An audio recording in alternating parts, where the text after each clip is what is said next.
Today I'm doing a head-to-head comparison of the New Balance Fresh Foam More V3 and the Nike Invincible Run. These are two high stack, high cushion daily trainers. So they're really in that max cushion daily trainer category. One thing that I found is once I started training for the marathon, I'm putting in a lot more miles.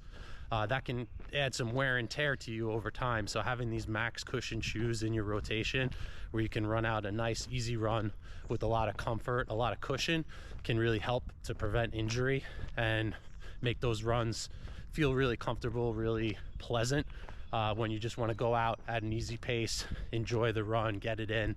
So what I'm going to do is I'm going to run a few miles in the New Balance first, then I'm going to switch to the Nike Invincible run and do the same miles and see how the two compare. The New Balance Fresh Foam More V3 has 33 millimeters of stack height in the heel and 29 millimeters in the forefoot for a 4 millimeter drop. It has a very plush upper, a thick padded tongue, a generous amount of rubber coverage on the outsole. You really sit down deep into the shoe, providing great lockdown, zero heel slippage with this shoe. The excellent rocker in the shoe helps it to roll through your stride with ease, even though it's such a big shoe. This shoe feels like an upgraded Hoka Clifton or Bondi to me, more lively than both of those shoes. So I just finished 3 miles, the first half of my run, in the New Balance Fresh Foam More V3s. And one word is wow. I forgot how great these ones feel. I've kind of been using the Invincible run more lately. But for those of you with kids or Disney fans, the ones I'm wearing today are very white and puffy. They're reminding me of Baymax from Big Hero 6. So these shoes just give your feet a nice warm hug. You feel safe with these shoes on your feet. They're a nice wide platform. A lot of that Fresh Foam X, very soft, but not too squishy. And the rocker in these shoes is great. So even though they're a really high stack, they don't feel that way. They feel a lot more nimble because of the nice toe off. You really get onto your toes nicely. Good lockdown in the shoe. I think I was averaging about 740 pace. So I was actually moving a little quick in these big boys too. So they just felt really good for that first part of the run. Now I'm going to switch to the Invincible run, do the same route, and then give a comparison. The Nike Invincible run have a very wide platform, a full rubber coverage on the outsole, a wider fit that's more accommodating than most Nike shoes. There's a thick padded gusseted tongue like the More V3. You also sit down into this shoe for a very good lockdown. It has a very high heel stack of 38 millimeters and 27 in the forefoot for an 11 millimeter drop. It also has a rocker geometry to roll you through your stride, but in this shoe you are not rolling, you are bouncing. These things are like trampolines strapped to your feet. So 3 more miles done, this time in the Nike Invincible run. And the New Balance really felt like butter, like nice and smooth, nice rocker, butter on some good Italian bread. Nice way to start the meal. The Invincible run, however, if that one's butter, this is garlic butter. It's got a little bit more flavor to it. A nice garlic hero with a chicken cutlet, maybe some cheese, some barbecue sauce. I think I know what I'm gonna get for lunch now. That sounds pretty good. Might go to a local deli, pick up a nice garlic hero sandwich. But the Invincible run, for any kids of the 90s, if you remember moon shoes, those like trampoline things that you could attach to your sneakers and bounce around in, that's basically what this is. This is a modern equivalent of the moon shoe. So much bounce with this Zoom X. No plate in this shoe, so it's just unbridled bounciness. They do have a heel clip in the back of the heel to try and give it some support. You sit down into the shoe a little bit to try and make it a little bit more stable, but these things are just bonkers bouncy. So it was a very different ride. With the New Balance, got a little bit of that squish and then the really nice roll. They feel lighter, they feel a little bit more nimble than the Invincible run does. But once I put these ones on, I just started bouncing out of my out of the street, just flying down the road. So it's a very different feel. I feel like this is the beginning of Rocky 4, and these are rival punching gloves that are gonna turn and then slam into each other. Although since these shoes are so soft and friendly, I think they would just hug in the middle and not attack each other. Doing a comparison today between the New Balance Fresh Foam More V3 and Nike Invincible Run. These are two shoes where they did not waste any foam. There's lots of foam in both of these shoes. These are really that max cushion daily trainer category. You can see a lot of Fresh Foam X, the most New Balance has ever put in a shoe. A lot of Zoom X, the most Nike's ever put in a shoe. So these are two thick shoes for sure. One thing that they have in common, they both have really great lockdown. You really sit down deep into the shoe, kind of into the midsole. This is not all the stack. Your foot is actually down in here, so it looks even bigger than it is from there. But both of these shoes have really comfortable uppers, very plush. This has a really thick padded tongue, a nice insole in there as well. The tongue is also attached. It's not gusseted.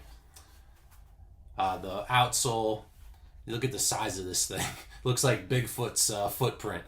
Really wide shoe. You can see there's a lot of rubber on the outsole here. They have it kind of placed so that it can still flex. So if it was just one piece, it would be completely unflexible since it's so big. You can see there is a little bit of wear in the exposed midsole part of this, but really it's holding up very well. After that last run, I have 149 miles in this shoe so far. It still feels as good as new. No damage to the upper. This thing is a tank. It's very sturdy. But really what stood out to me on this run today is how good the rocker is in this shoe. Even though it's such a big shoe, it's a heavy shoe. Let's get the weight on this one. This is coming in at 12.29 ounces. So a pretty heavy shoe, over 10 ounces. Remember, I'm a 12 and a half generally. In both of these shoes, these actually fit true to size. So I actually have a 12 in both of them, and it actually fits fine. I didn't need that little bit of extra space. Both of them are a little bit more roomy, a little bit more accommodating than most other running shoes that I have. You know, they have a nice wide platform, really wide toe box. So this is really could fit somebody with a wider foot. Both of these shoes could do that pretty well. So this one, compare it a little bit to the Invincible Run. This one, it's excess everywhere. Like they have padding on the outside of the shoe. What purpose does this serve other than adding weight? We need softness on the outside of the shoe that doesn't touch any part of your foot.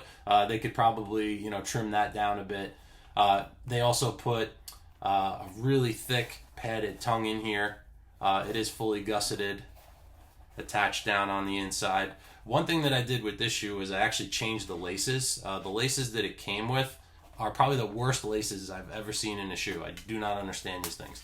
They're these giant thick laces, but they're really short. When you just lace this thing up, it's hard to even tie a double knot at the top because there's not enough lace. There's absolutely no way to do a runner's knot with these, with the laces that it came with. I actually took these laces from my first pair of Endorphin Speeds. I found these laces to be a little short in the Endorphin Speed, but they're still longer than the ones that come with the Invincible Run. And I thought they kind of matched the little heel clip here, so I was trying to make it match.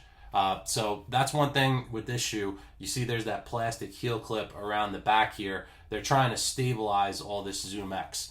Usually when there's Zoom X in a shoe, there's some other type of foam in that shoe as well to help support it, or there's a carbon plate or something else to try and give stability to the shoe. This is a neutral shoe.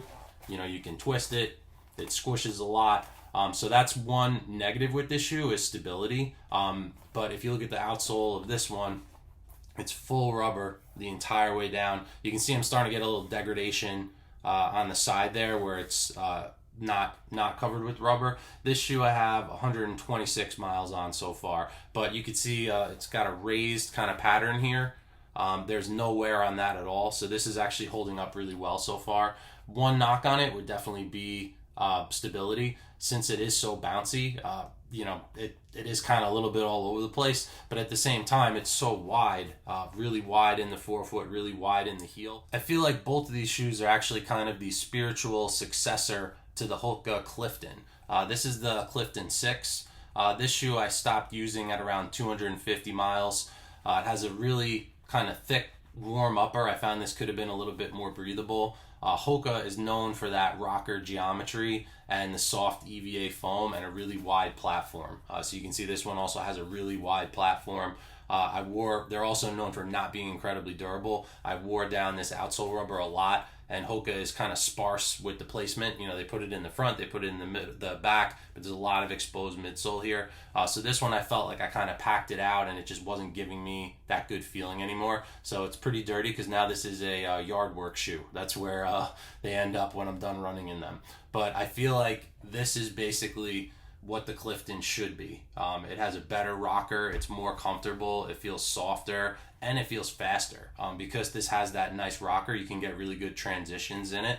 I actually feel like this feels speedier than this one does, but this one has that amazing amount of cushion, that amazing amount of bounce where it's just really, really fun to run in. So picking a winner here, to be honest, I absolutely love both of these shoes. They're both excellent choices for a max cushion daily trainer. I've really enjoyed putting miles in both of them. This one feels a little bit more speedy with that nice rocker. You can roll through your stride. This one is just so fun though with that amazing amount of bounce in the shoe. It's funny because I kind of feel like these three shoes are siblings. You know, this one being the least popular one, then we get a little bit more popular. It actually kind of made me think of the Hemsworth brothers. This is basically Luke Hemsworth, known for Westworld.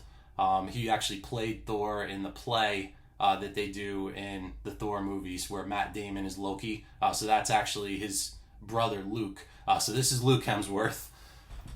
This one's Liam Hemsworth. Hunger Games, you know, got some credits to him. But, you know, there can only be one God of Thunder.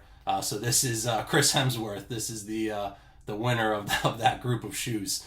So I just find this to be the most exciting, the most engaging, the most bouncy. So if you're looking for a really unique experience, this is going to bring it. These shoes are not cheap.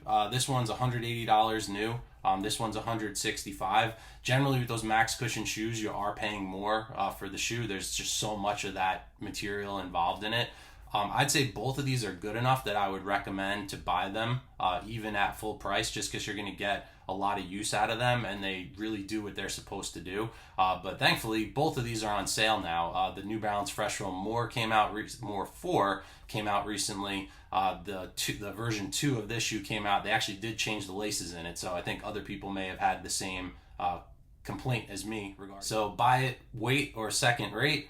For both of these, it's 100% a buy it, but it's also a wait because these are a year old, these shoes, so you can get them on sale right now. So the waiting's already been done. So if you can still see the Fresh Foam More V3s available anywhere on sale, it's a great, great shoe. And with the Invincible run, I think this one's pretty much gone if you can find it anywhere, but the V2 is actually on sale now as well. So as far as max cushion shoes go, these are both excellent choices, but I'm going to give it to the Invincible run. And again, I did it again. End of the video. I still didn't ask anyone to like and subscribe. So please like and subscribe, and I'll see you in the next one.